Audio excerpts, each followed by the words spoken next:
I don't believe there's anybody who's a mole. And like Gentleman who always says, it is time that always reveals what the true moles are. So let's give chance to everybody and wait for time to demystify them. All right.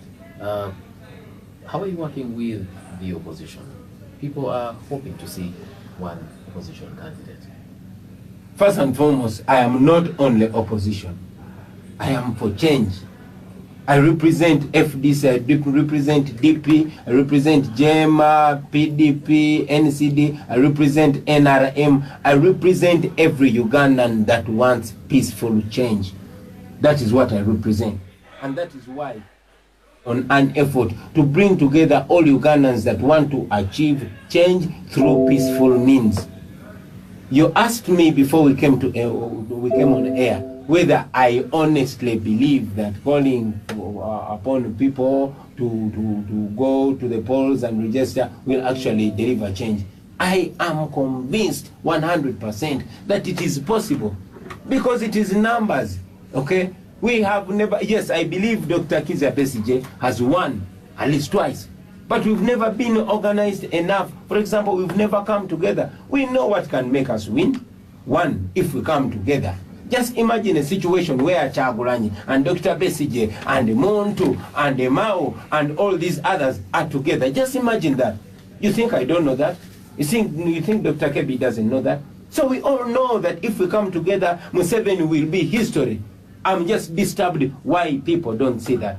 Secondly, we have never won real decisively because, like you said, our people have always not been ready. We never call them to register. We only complain after. Now it is 2 years to elections, and that's why we are calling upon all people in all languages to register and vote. Finally, and very importantly, we've never mobilized our people to know that they can actually resist this nonsense of this regime. Okay? And that is what we can do. But we can only achieve it when we are together. Honorable Kyagulanyi, very quickly, you've been at it from the time you got elected. Do you actually see a united front against the NRM come 2021? It is very possible. I have not given up on it. I have not. And I know that NRM's nightmare is to see us united. And that is why I agree with many people who are suggesting that all these squabbles are not free of regime's workings. Because I know they fear us coming together. But I continue to reach out to all these leaders, and I believe that one day they'll see as I see that once we unite, it will be the end of Museveni. And I pray to God that they will choose that. All right. Edward's question had a second part. If you were in charge, how would you deal with the Uganda-Rwanda standoff? First and foremost, we need to respect and love each other. Not as leaders. The communities that unite these countries are supposed to be about the people, not president's clubs. Of course, there's the international law that governs us.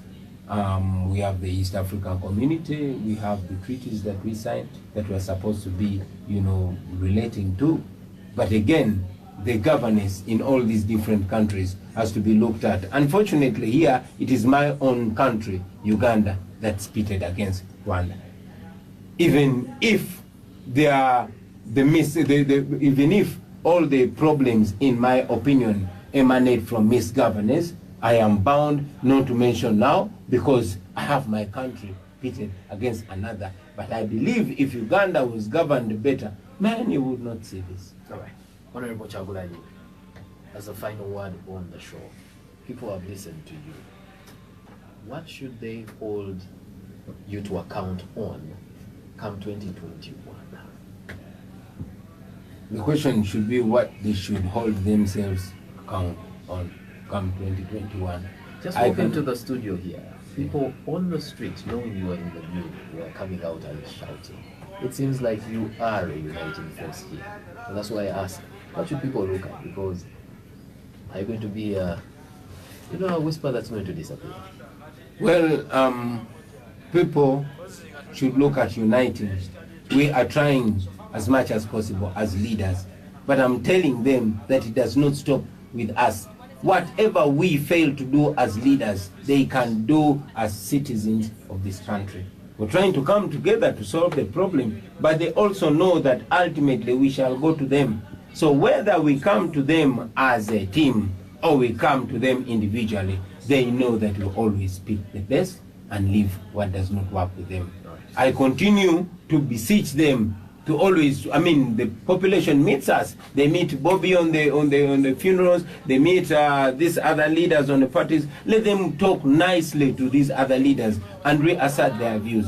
To the leaders, to the activists, and to the political players, guys, we must not fall victim. We must not fall prey to the plans of this regime. You must not fight each other. You must not be like these grasshoppers that fight in a bottle, and yet they're all going to be eaten. It is shameful to see that people who are expecting us to stand together and fight together, we are actually fighting against ourselves. What does that mean to them? So we must stand together. We must focus on what's important. We are not each other's enemy. Right. Museveni is the one who is our enemy.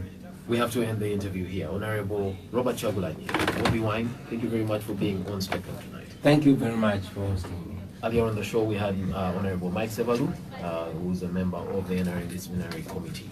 Thank you very much for being on the show. Listeners, thank you very much for being a part of the show. Join me tomorrow when we host another guest. From me and our guests, it's a good night. God bless you.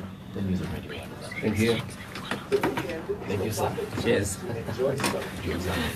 Whoa, you, my friend.